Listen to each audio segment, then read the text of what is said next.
Hoy vamos a recorrer la vida y la obra de uno de los escritores españoles más cautivadores de las últimas décadas, un autor que ha sabido transformar lugares en personajes y recuerdos en páginas que laten con intensidad propia.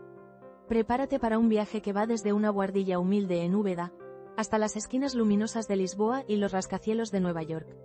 Esta es la historia de Antonio Muñoz Molina, contada con calma, con detalle y con la mirada atenta de quien entiende que la literatura es, sobre todo, memoria vivida.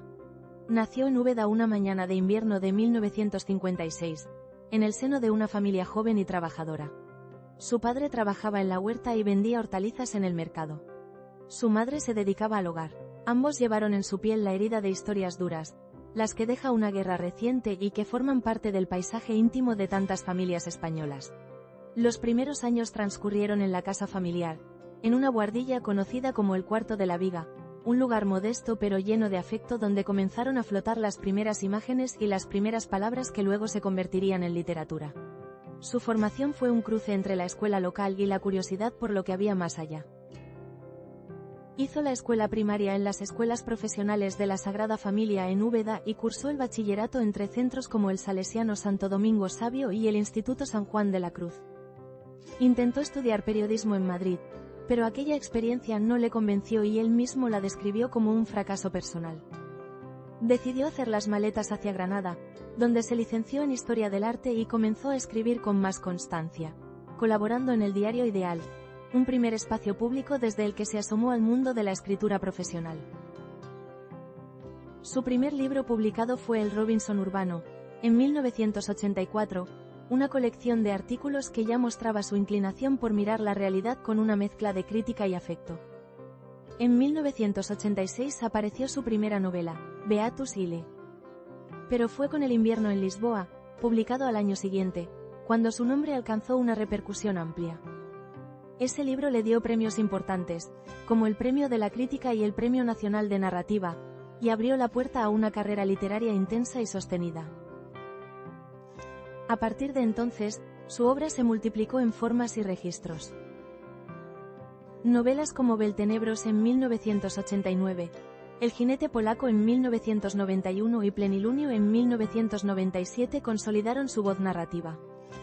En el siglo XXI llegó Sefarad en 2001, y más adelante libros como La noche de los tiempos en 2009, como La sombra que se va en 2014, Un andar solitario entre la gente en 2018 y Tus pasos en la escalera en 2019. Además de la novela, cultivó el ensayo, el relato y la crónica periodística, ofreciendo siempre una mirada crítica y afectuosa sobre la historia y el presente. En lo institucional su trayectoria también fue destacada.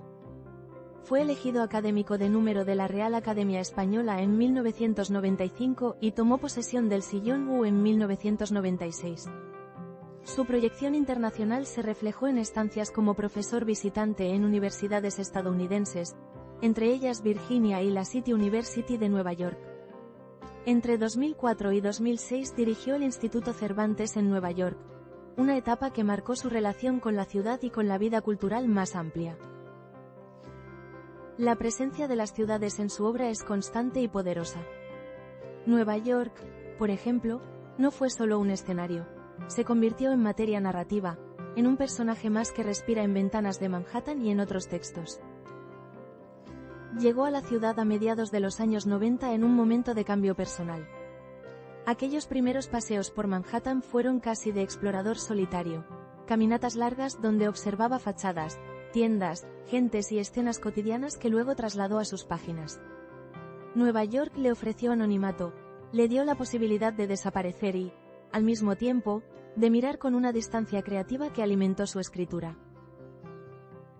Su vida personal se entrelaza con otra figura clave de la literatura contemporánea, Elvira Lindo, escritora y periodista conocida por crear al personaje Manolito Gafotas. Se casaron en 1994 y desde entonces formaron una pareja creativa y cómplice.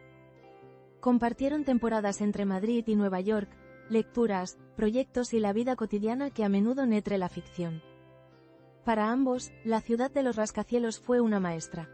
Les ofreció ritmo, libertad y la posibilidad de reinventarse lejos del foco mediático. Lisboa es la otra ciudad que ocupa un lugar especial en su existencia reciente. Allí encontró un ritmo más lento, una luz melancólica y un paisaje que invita a la contemplación.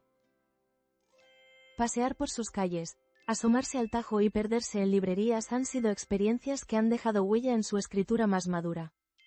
Alternar entre Lisboa y Madrid ha significado para él un equilibrio entre intensidad y sosiego, entre la ciudad observada y la vida replanteada.